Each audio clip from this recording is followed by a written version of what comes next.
انسان زندگی میں جب جدوجہد کرتا ہے، کوشش کرتا ہے، وہ بہت سارے دنیاوی اسباب اختیار کرتا ہے، جتنی عقل اللہ نے دی ہوتی ہے اس عقل کا بھی وہ استعمال کرتا ہے، کوشش کرتا ہے کہ کچھ اچیو کر سکے زندگی میں، کچھ مقاصد کا حصول اسے میسر آئے۔ عزیز بھائیوں، ایک بات اپنے ذہن میں اچھی طرح بٹھا لیں اور لکھ لیں کہ زندگی میں جو کسی بندے کو کامیابی حاصل ہوتی ہے وہ رب تعالیٰ کی مدد سے حاصل ہوتی ہے۔ اگر رب تعالیٰ مددگار ہو تو پھر کوئی چیز بھی رستے میں رکاوٹ نہیں بنتی، اور اگر مالک کریم کو منظور نہ ہو تو انسان بہترین سیاستدان ہو، اچھا ایڈمنسٹریٹر ہو، اس کا ذہن بڑی وسعت رکھتا ہو، بڑی اچھی پلاننگ کرنا جانتا ہو، سارا کچھ ہو، تو بندہ ناکام ہو جاتا ہے۔ مسلمانوں کو جتنی کامیابیاں ملیں ان کا پس منظر صرف اتنا تھا کہ اللہ تبارک و تعالیٰ نے اپنے بندوں کی مدد فرمائی، اور اب تعالیٰ نے قرآن مجید میں اس حقیقت کا بیان کیا، فرمایا بل اللہ مولاکم، فرمایا بلکہ اللہ تمہارا مولا ہے، وَهُوَ خَيْرُ النَّاصِرِينَ، اور وہ بہترین مددگار ہے۔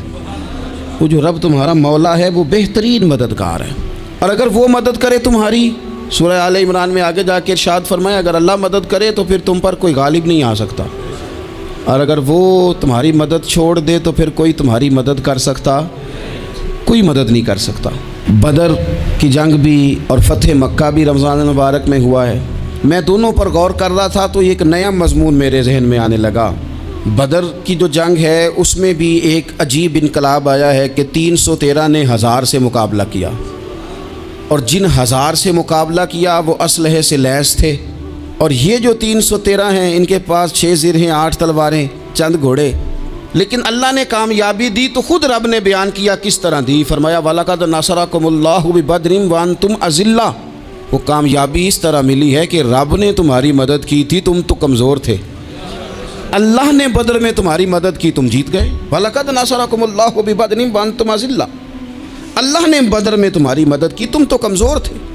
پھر فتح مکہ نصیب ہوئی تو اس میں بھی بہترین منصوبہ بندی نبی پاک علیہ السلام نے فرمائی، بہترین حکمت عملی حضور نے اپنائی، لیکن ہمیں جو اللہ رسول نے بات سمجھائی وہ کیا ہے؟ اذا جاء نصر اللہ والفتح، فرمایا جب اللہ کی مدد آئی اور فتح نصیب ہو گئی۔ یہ اللہ نے مدد فرمائی تمہاری، یہاں بھی فتح مکہ بھی اللہ کی مدد سے، جنگ بدر بھی اللہ کی مدد سے۔ وہ جو مدد ہے اللہ تعالیٰ کی، جب وہ ہم یہ کرتے ہیں کہ ہم اپنی ساری زندگی سیاست کی نظر کر دیں، ہماری سیاست صرف ملک میں نہیں ہوتی، ہماری سیاست خاندان میں بھی ہوتی ہے، ہم گھر کے اندر بھی سیاست کرتے ہیں، ہم کسی خاص طریقے سے لوگوں کو اپنے پیچھے چلانا چاہتے ہیں، ہم ایک خاص اسلوب اختیار کرتے ہیں کہ لوگ ہمارے پیچھے چلیں۔ اس کا نقصان ہمیں یہ ہوتا ہے کہ سیاست جو ہوتی ہے یہ شطرنج کے ہیر پھیر کی طرح ہوتی ہے، تو اس کے راز بڑی جلدی کھلنے لگ جاتے ہیں، پتہ چل جاتا ہے کہ بندہ مخلص نہیں تھا، سیاست کر رہا تھا، طریقے سے اس نے جوڑ کے رکھا ہوا تھا۔ ہم ہر جگہ سیاست کے بل بوتے پر چیزوں کو لے کے چلنا چاہتے ہیں، سیاستیں ناکام ہو جاتی ہیں، سیانے لوگ فیل ہو جاتے ہیں، بچتا صرف وہی ہے جس کے پیچھے رب تعالیٰ کی مدد شامل حال ہوتی ہے۔ اپنی زندگی کے اندر ہم جو کچھ بھی کر رہے ہیں، جس شعبے سے بھی ہمارا تعلق ہے، آج ہم نے اس بات پہ غور کرنا ہے کہ پہلے تو یہ غور کر لیں کہ جو کام ہم کر رہے ہیں کیا وہ کام ایسا ہے کہ اس میں اللہ کی مدد ہمیں ملے گی؟ اگر آپ کوئی معاذ اللہ ناجائز کام کر رہے ہیں، فعل حرام کا ارتکاب کر رہے ہیں، تو اس میں تو مدد الہی آئے گی نہیں۔ پہلے تو یہ دیکھیں جو کر رہے ہیں وہ کام مدد الہی والا ہے، اور اگر اللہ تعالیٰ کی مدد والا وہ کام ہے پھر اس پر غور کریں کہ کیا ہم نے مالک سے مدد کا سوال کیا ہے، ہمیں مدد میسر آ رہی ہے۔ وہ میں نے بزرگوں سے ایک بات سنی تھی، وہ بڑی یاد رہ گئی، وہ فرمایا کرتے تھے قابلیت بھی بڑی چیز ہے لیکن قبولیت سب سے بڑی چیز ہے۔ قابل ہونا بھی بڑی بات ہے لیکن زیادہ بڑی بات یہ ہے کہ اس کی بارگاہ میں قبول بھی ہے کہ نہیں۔ اپنی زندگی میں اللہ کی مدد کی طرف بڑھیں، مالک کی مدد کا حصول اختیار کرنے کی کوشش کریں، اللہ کے ساتھ اپنے آپ کو جوڑیں۔ اگر اللہ کی مدد نصیب ہو، یہ جو ہم جتنا ڈرتے رہتے ہیں، سہمے رہتے ہیں، پریشان رہتے ہیں کوئی کیا کر دے گا، ہمارے ہاں نا ہر شعبے میں معاذ اللہ ایک مافیا ہے، الا ماشاء اللہ۔ وہ مافیا کہتا ہے میرے ساتھ ملو گے تو میں چلنے دوں گا، ورنہ میں نہیں چلنے دوں گا، مارکیٹ میں آ ہی نہیں سکتا فلانا بندہ، کیونکہ یہاں ہمارا قبضہ ہے۔ اور میرے بھائی پھر بہت سارے لوگ جن کی نیتیں اور ارادے بڑے اچھے ہوتے ہیں شروع میں، وہ بھی اس مافیا کا شکار ہو جاتے ہیں اور ان کے رنگ میں رنگ جاتے ہیں۔ یاد رکھنا، کسی شخص کی بلیک میلنگ کا کبھی شکار نہ ہونا، کبھی کسی کی میٹھی اور مسجع مکفہ باتوں کا شکار نہ ہونا۔ کوئی کیا کر سکتا ہے اگر اللہ مددگار ہو تو؟ جس کو رب کریم اٹھانا چاہے اسے کوئی گرا سکتا ہے؟ ہم یہ ڈرے ڈرے سہمے پریشان فیصلہ کرنے کی طاقت نہیں، مجھے چلنا چاہیے کہ نہیں، اٹھنا چاہیے کہ نہیں، کرنا چاہیے، اٹھ باندھ کمر کیوں ڈرتا ہے؟ پھر دیکھ خدا کیا کرتا ہے۔ حضرت عبداللہ ابن عباس فرماتے ہیں میرے نبی پاک علیہ السلام نے میری تربیت فرمائی، حضور نے میری تربیت فرمائی، اور محبوب پاک علیہ السلام نے فرمایا عبداللہ یاد رکھنا، یہ نوجوان دوست میری بات لکھ لیں، پریشان لوگ میری بات لکھ لیں، جن کے پاس قوت فیصلہ نہیں وہ اس بات کو لکھ لیں۔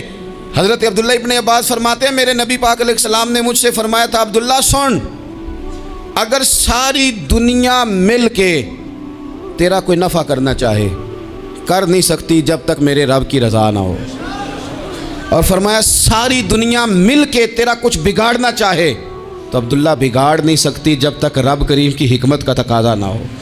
لوگوں سے ڈرنا، لوگوں کی طرف دیکھنا، ماحول دیکھ کے اپنے راہ کا تعین کرنا، ہر بندے کے خیالات کے مطابق ڈھلنے کی کوشش کرنا، فلانا نہ ناراض ہو جائے، فلانا نہ ناراض ہو جائے، وہ جس نے ہونا ہو جائے، بس رب رسول ناراض نہ ہو۔ اپنی زندگی میں اپنے مالک کو مولا جان کے، بل اللہ مولاکم، اللہ تمہارا مولا ہے، وَهُوَ خَيْرُ النَّاصِرِينَ، وہ بہترین مددگار ہے۔ توجہ جب بھی کریں رب کی جانب کریں، اپنے دل کا قبلہ درست رکھیں، سوچوں کے زاویے سیدھے رکھیں۔ میرے بھائی، مالک جب بندوبست کر دے نا، جب مالک بندوبست کر دے پھر ایسا بندوبست کرتا ہے کہ لوگوں کے پاس نا چارہ نہیں رہتا۔ حضرت مریم رضی اللہ تعالی عنہا پاک باز تھیں، مسجد میں رہی تھیں، پر مالک کی حکمت کے تقاضے بڑے عجیب ہیں نا۔ پھر جناب مریم کو اللہ تعالیٰ نے بغیر شوہر کے اولاد عطا کر دی۔ یہ بات ہی ایسی تھی، وہ کسی نے کہا تھا کہ مخلوق تو فنکار ہے اس درجہ کے پل بھر میں سنگے در کعبہ سے بھی اصنام تراشے، تم کون ہو کیا چیز ہے داغے کبابی، لوگوں نے تو مریم پہ بھی الزام تراشے۔ تو لوگوں نے کہا کدھر سے لے آئی بچہ، تیرا باپ تو ایسا نہیں تھا، کہاں سے لے آئی؟ اللہ کرے میں آپ کو سمجھا سکوں، ذرا اپنے آپ کو وہاں کھڑا کریں کہ ایک پاک باز عورت، پاک باپ کی بیٹی، طیب ماں کی بیٹی، اور اللہ کے گھر میں پرورش پانے والی خاتون، ایک وہ وقت اور ایک یہ وقت کہ اس عورت کو کٹہرے میں کھڑا کر کے پوچھا جا رہا ہے کہ معاذ اللہ تیری گود میں بچہ جائز نہیں ہے، کہاں سے لائی ہے؟ اب خود سے صفائیاں بندہ کتنی کو دے، کتنی کو وضاحتیں کرے۔ اور میں نے تو اپنی زندگی میں دیکھا ہے زیادہ وضاحت دینے والے کو بھی لوگ جھوٹا سمجھنے لگ جاتے ہیں، زیادہ وضاحت دینے پر بھی لوگ کمزوری کا اظہار سمجھتے ہیں کہ کمزور پڑ گیا۔ آپ صلح کی کوشش کرتے ہیں، سامنے والا بزدل سمجھ لیتا ہے، زیادہ وضاحتیں بھی کمزور کر دیتی ہیں۔ اب حضرت مریم کو کٹہرے میں کھڑا کر کے کہا بچہ کس کا ہے؟ تو پھر خدا بندوبست جب کرے، اللہ جب مددگار ہو، تو پھر حضرت مریم کی گواہی درختوں سے نہیں دلوائی، اس نے پتوں سے نہیں دلوائی، پھر فرشتے نہیں بھیجے۔ حضرت مریم کہنے لگے مجھ سے نہ پوچھو، وہ جو پنگوڑے میں ہے اسی سے پوچھ لو، ان سے پوچھو نا، وہ کون ہے پوچھ لو، ان سے کر لو سوال۔ انہوں نے کہا پنگوڑے میں چند دنوں کا بچہ، یہ جواب دے گا؟ مددگار تھا رب، ان کی برات کا اعلان کرنا تھا مالک نے، اور جب مالک اعلان کر دے، جب مالک تیری صفائی دینا چاہے، جب مالک تجھے دنیا کے سامنے نکھارنا چاہے، تو پنگوڑے میں لیٹے حضرت عیسیٰ بول کے کہنے لگے انی عبداللہ آتانی الکتاب، فرمایا میں اللہ کا بندہ ہوں، رب نے مجھے کتاب عطا کر کے نبی بنا کے دنیا میں بھیجا ہے، میں اللہ کا بندہ ہوں، کتاب لے کے آیا ہوں، نبی بن کے آیا ہوں۔ پھر پنگوڑے سے اعلان ہو گیا، پھر بچہ بول پڑا۔ اور یہ ایک دفعہ نہیں بات ہوئی، یہ بنی اسرائیل میں ایک جریج نام کے شخص بھی تھے جو نماز پڑھ رہے تھے، بعض نے لکھا ہے نفل نماز تھی، اماں نے پکارا تو آئے نہیں، تو ماں کے منہ سے نکل گیا تو اتنی دیر تک مرے گا نہیں جب تک کسی بے حیا عورت کا منہ نہ دیکھ لے۔ تو وہ عبادت گزار تھے، لیکن لوگوں نے ان کی عبادت، ریاضت، پرہیزگاری کو نہیں دیکھا، بس ایک عورت کو بھیج کے الزام لگوا دیا۔ وہ عورت آیا جایا کرتی تھی، اب آ جاتی ہیں عورتیں، مسئلہ پوچھنے کی نیت سے بھی آ جاتی ہیں، ماحول میں کچھ جگہ ایسی بھی ہیں جہاں عورتیں دم کرانے کے بہانے آ جاتی ہیں۔ وہ خاتون آتی جاتی تھی اس خانقاہ پہ، آستانے پہ، یہ بخاری میں موجود ہے، پھر اس نے کہا میری گود میں جو بچہ ہے یہ انہی کا ہے۔ مجھے بتائیں کیسے بندہ وضاحت دے؟ حالات خراب ہو گئے، لوگ کٹیا جلانے لگے، ماحول اور طرح کا بن گیا۔ میرے نبی پاک علیہ الصلوۃ والسلام فرماتے ہیں پھر اس رب کے بندے نے کہا مالک تو کریم ہے، تیری مشیت کا تقاضا آیا جو میری ماں نے جملے بولے تھے، پر اب میں وضاحت دینے کے قابل نہیں رہا، اب تو ہی کرم کرے گا تو دروازہ کھلے گا۔ تو وہ چند دنوں کا بچہ پنگوڑے میں بول کے کہنے لگا میں اس درویش کا نہیں، میں تو فلانے چرواہے کا بچہ ہوں، وہ جو بکریاں چراتا ہے۔ رب کی مدد کو پکاریں، اپنے ساتھ اپنے مالک کی مدد کو شامل کریں، تھوڑے رزق پر بھی گزارا اچھا ہونے لگ جائے گا۔ سارے لوگ آپ کو گرانے کی تدبیریں کر رہے ہوں گے اور مالک آپ کو عزتیں عطا فرما دے گا، اس کی بارگاہ سے حکمت کا تقاضا اور ہو جائے گا۔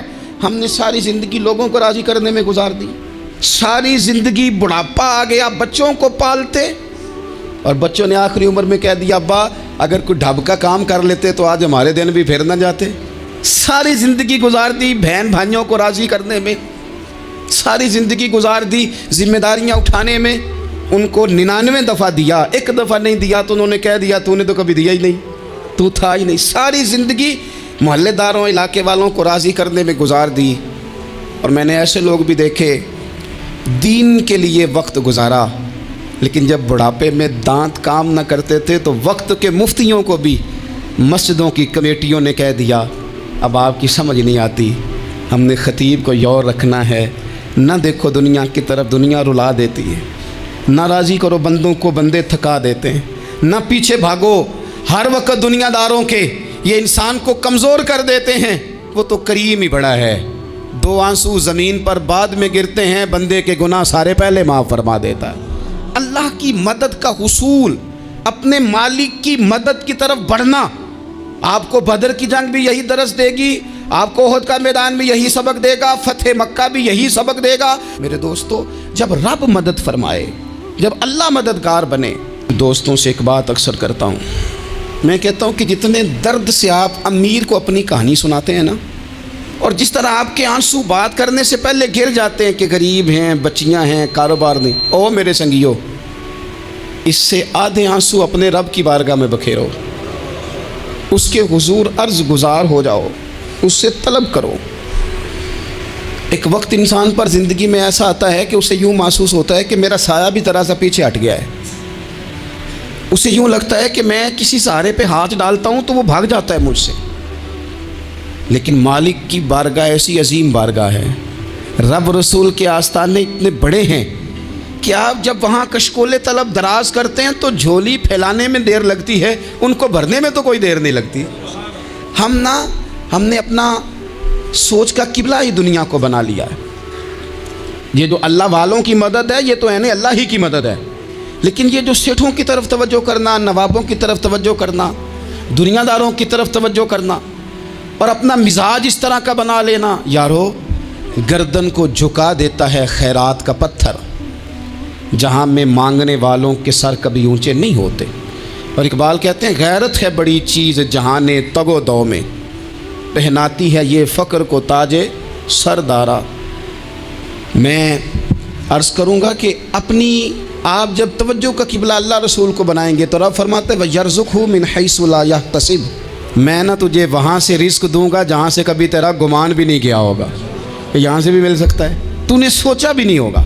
بخاری شریف میں حدیث ہے، حضرت جابر ابن عبداللہ فرماتے ہیں نبی پاک صلی اللہ علیہ وسلم نے 300 لوگوں کا ایک لشکر روانہ کیا کسی مہم کے لیے، کسی جہاد کے لیے۔ حضرت ابو عبیدہ بن جراح رضی اللہ تعالیٰ عنہ امیر لشکر تھے۔ فرماتے ہیں غربت اتنی زیادہ تھی، بھوک اتنی زیادہ تھی کہ ایک ایک کھجور دن میں ایک وقت کھانے کو ملتی تھی، اور کچھ دن ایسے آئے کہ اب کھجور بھی نہیں مل رہی۔ فرماتے ہیں اتنی زیادہ بھوک لگی مجاہدین کو 300 بندہ پتے کھا کے گزارا ہونے لگ گیا۔ یہ بخاری میں موجود ہے۔ آپ فرماتے ہیں کہ دریا کے کنارے ہمارا پڑاؤ تھا، ٹھہراؤ تھا، جب بھوک سے نڈھال ہو گئے نا، وَيَرْزُقْهُ مِنْ حَيْثُ لَا يَحْتَسِبُ، اللہ وہاں سے روزی دیتا ہے، گمان بھی نہیں ہوتا۔ فرماتے ہیں ایک مچھلی اللہ تعالیٰ نے دریا کے کنارے بھیجی، فرماتے ہیں وہ تھی تو مچھلی پر پہاڑ جتنی تھی۔ بخاری میں لفظ ہیں حضرت جابر ابن عبداللہ رضی اللہ تعالیٰ عنہ فرماتے ہیں 300 آدمی 18 دن تک اس مچھلی کو کھاتے رہے، مچھلی ختم ہی نہیں ہوئی. مچھلیاں نہیں، مچھلی. کہتے ہیں 18 دن 300 بندہ کھاتا رہا، مچھلی ختم ہی نہیں ہوئی. اور فرماتے ہیں کہ اس کی ہڈی نکال کے، کانٹا کہیں گے آپ اپنی زبان میں، کہتے ہیں وہ نکال کے نا تو اس کو کھڑا کیا نا جب، تو اونٹ کجاوے سمیت اس کے بیچ سے گزر جاتا تھا. 2 اس کے کانٹے جوڑے. فرماتے ہیں وہ اس کا گوشت ہم کھاتے تھے اور اس کی چربی بطور تیل کے ہم جسموں پہ ملتے تھے، بیماروں کو اس سے سکون آتا تھا، تندرستی شفا ہوتی تھی. فرماتے ہیں ہم کھایا بھی ہم نے اور کچھ لے کے ہم مدینے بھی گئے، اور قربان جائیں نبی پاک نے بھی اس میں سے کھایا. ہم نے عرض کی حضور یہ معمہ کیا ہے، یہ ماجرا کیا ہے؟ تو محبوب نے فرمایا تمہارے پاس غذا نہیں تھی، رب نے تمہارے لیے بندوبست کیا ہے، اللہ نے تمہیں دیا ہے. مکان شروع کر لیا، ایک صاحب نے مکان بنانے لگے. آپ وہ حساب لگا رہے ہیں، کہتے ہیں میرے پاس اتنے پیسے ہیں، اتنے میں نے فلانے دوست سے کہنا ہے اس نے دے دینے، اتنے فلانے رشتہ دار سے کہنا ہے اس نے دے دینے، اتنے فلانے سے کہنا ہے اس نے دے دینے. یہ ساری کاپی بنا کے مکان شروع کر لیا. جو روز کہتا تھا نا کوئی حکم ہو جاتے دسی، سب سے پہلے اس کو کہا میاں پیسے چاہیے دین. وہ کہندا ہو کل ہی منڈا ٹوریا ہے، کہتے تو پرسوں 10 داتے لب جانے سن. میں آپ کو اپنے تجربے کی بات بتا رہا ہوں. جن لوگوں کا خیال ہوتا ہے نا کہ آپ سٹارٹ کریں فلانا کام، ہم آپ کے ساتھ ہیں، اللہ کا ہی کوئی نظام ہے، وہ بالکل بھی نہیں ساتھ ہوتے. لیکن ایسا نہیں ہے کہ کوئی ساتھ نہیں ہوتا. اللہ تعالیٰ بڑے اسباب پیدا کرتا ہے، وہاں سے دیتا ہے جہاں سے گمان بھی. ہمارا یہ ذہن بن جاتا ہے ہم ساری اپنے حساب سے چلتے ہیں، اتنے رشتہ داروں سے اتنے، وہ کون آپ کے ساتھ چلے گا؟ سوال ہی نہیں پیدا ہوتا. یہ سارے کام چھوڑ کے سب سے پہلے 2 رکعتیں پڑھو، اپنے رب کی بارگاہ میں، رسول کائنات کی بارگاہ میں گزارشات اور استغاثے پیش کرو، وہاں سے خیر طلب کرو. دنیا دار کیا دیں گے، کیا دے سکتے ہیں، کیا حیثیت ہوتی ہے کسی؟ اللہ کہتا ہے وہاں سے دوں گا. تو جو اللہ مال دے وہ لینا چاہیے کہ رشتہ داروں کا مال دیکھنا چاہیے؟ جو اللہ دے وہ لینا چاہیے کہ سیٹھوں نوابوں کی جیبیں دیکھنی چاہیے؟ جو اللہ دے وہ قبول کرنا چاہیے یا دیکھنا چاہیے کون سا آدمی کہاں پہنچ گیا؟ چھوڑو، اپنی مٹی پہ چلنے کا سلیقہ سیکھو. کسی کے سنگ مرمر پہ چلو گے تو پھسل جاؤ گے، پھسل جا. اس پر ایک اور بات عرض کر دوں، صحیح بخاری سے، مسلم سے ایک اور بات. کچھ چیزیں ایسی ہیں جن سے اللہ کی مدد آتی ہے، مدد ملتی ہے. ایک چیز ان میں سے ایسی ہے جس سے بہت مدد نازل ہوتی ہے، وہ ہے کہ جب رب آپ کو دے نا تو پھر آپ بھی اس کے رستے میں دیں، پھر مدد آتی ہے، پھر اور آتا ہے. بخاری مسلم میں حدیث ہے، یہ زیادہ ہی توجہ طلب امر ہے، اس پر آپ غور کریں گے. حضرت ابو ہریرہ فرماتے ہیں کہ نبی پاک علیہ السلام نے فرمایا ایک شخص نے بادلوں کے اندر سے آواز سنی کہ فلاں آدمی کا کھیت اور باغ خشک ہو گیا ہے، وہاں برسو اور اس کے کھیت کو سیراب کرو. وہ بڑا حیران ہوا کہ بادل سے آواز آ رہی. پھر اس نے دیکھا کہ ایک پہاڑی پر بارش ہوئی، وہ بادل وہاں برسا، پھر نالیوں سے ہوتا ہوا پانی ایک طرف چلا. تو جس نے آواز سنی تھی، حضور بیان کر رہے ہیں، وہ بھی پیچھے پیچھے چلا کہ پانی کدھر جا رہا ہے. اس نے جا کے دیکھا کہ ایک مقام پہ ایک باغ کو وہ پانی لگ رہا ہے اور ایک آدمی وہ پانی لگا رہا ہے. اس نے اس سے پوچھا تیرا نام کیا ہے؟ اس نے کہا کیوں؟ کہنے لگا بتا نا. اس نے نام بتایا تو کہنے لگا یہی تو وہ نام ہے جو میں نے بادلوں کے اندر سے سنا ہے کہ فلاں کے کھیت کو پانی دے دو. اس نے کہا یار تو کیا عمل کرتا ہے کہ اسپیشل تیرے لیے بارش برسے؟ یہ بخاری پڑھ رہا ہوں، سیاستہ سے حدیث سرچ کر رہا ہوں.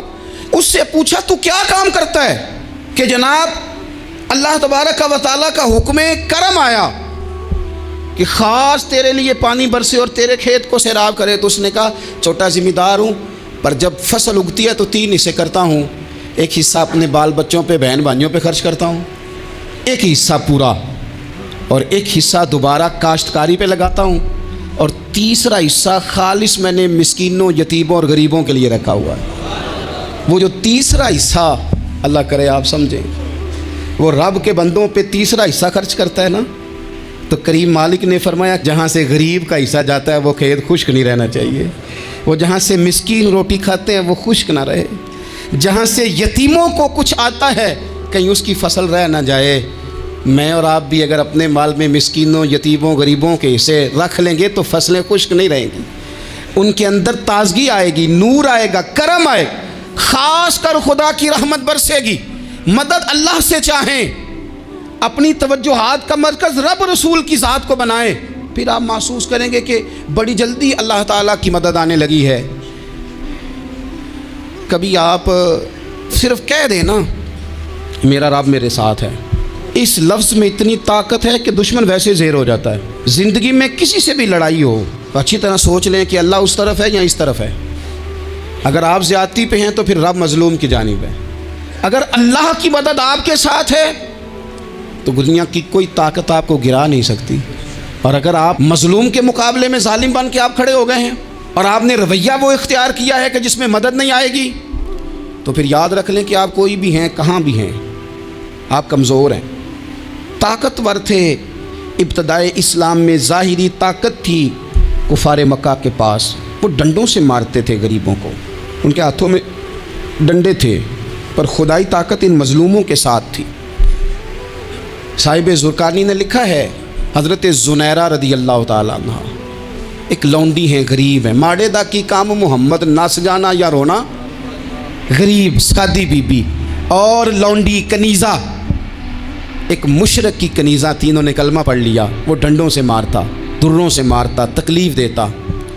حضرت زنیرہ رضی اللہ تعالیٰ عنہ کو اتنا مارا، اتنا مارا۔ اب آپ ایک اور پہلو پر بھی غور کریں، مار بھی پڑ رہی ہے پر خدا ادھر ہی ہے، اللہ کی مدد ادھر ہی ہے۔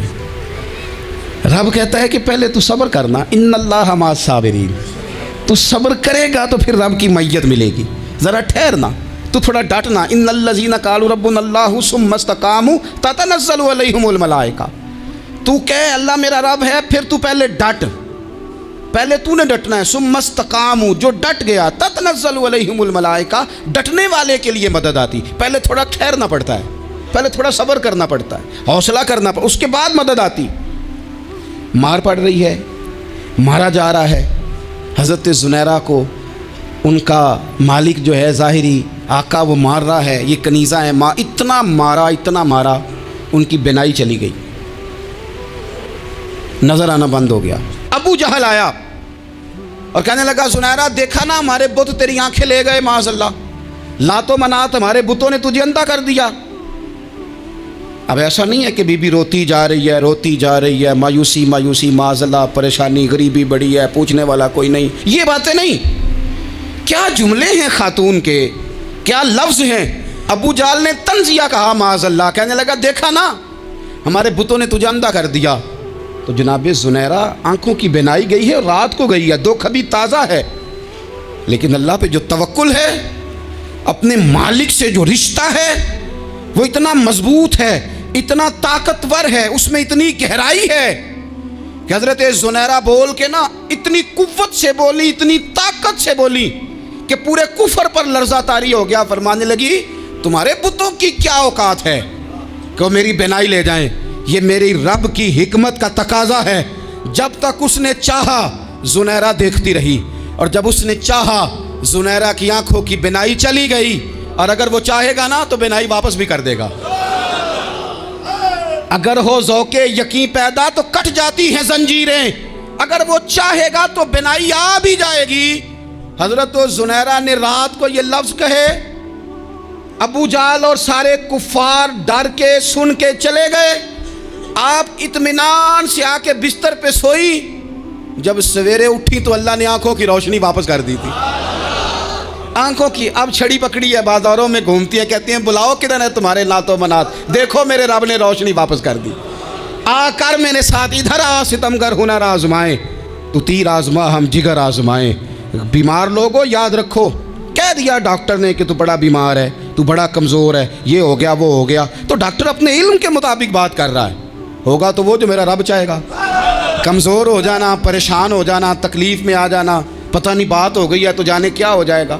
اپنی زندگی کے اندر اپنے رب سے رشتہ مضبوط کریں، رسول کائنات سے رشتہ مضبوط کریں، اللہ والوں سے رشتہ مضبوط کریں۔ حضرت زنیرہ نے پیغام دیا کہ زندگی میں جو جینا چاہتے ہیں تو وہ رب کا نام لے کے جی سکتے ہیں، جو اپنی زندگی میں خوشیاں دیکھنا چاہتے ہیں تو رسول اللہ کے نام پر خوشیاں دیکھی جا سکتی ہیں۔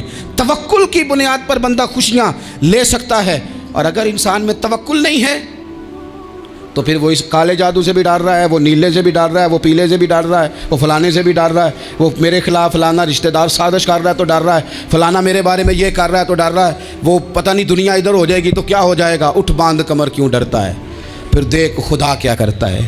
تو اس ساری گفتگو کا نچوڑ آپ کو یہ عرض کیا ہے، سب سے پہلے تو یہ کہ میدانوں میں مدد بھی اللہ کی، رزق میں مدد بھی اللہ کی، فصلیں خشک ہوں تو مدد پھر بھی اللہ کرے تو پھر ساری مدد، اور اگر انسان بیمار ہو تو پھر بھی مدد اللہ کی۔ تو اپنے اللہ کی جانب توجہ کو بڑھائیں، آپ اللہ سے مدد کے سوالی بنیں۔ ترمذی کی ایک حدیث ہے، میں آپ کو زندگی کا تجربہ بتاتا ہوں کہ جب میں بڑا پریشان ہوتا ہوں تو یہ والی روایت کھول لیتا ہوں، مزہ دیتی ہے۔ میرے نبی پاک علیہ السلام نے فرمایا اپنے دکھ سیٹھوں نوابوں کو نہ کہنا، مالداروں کا نہ کہنا، ورنہ اللہ تمہیں کبھی غنی نہیں کرے گا۔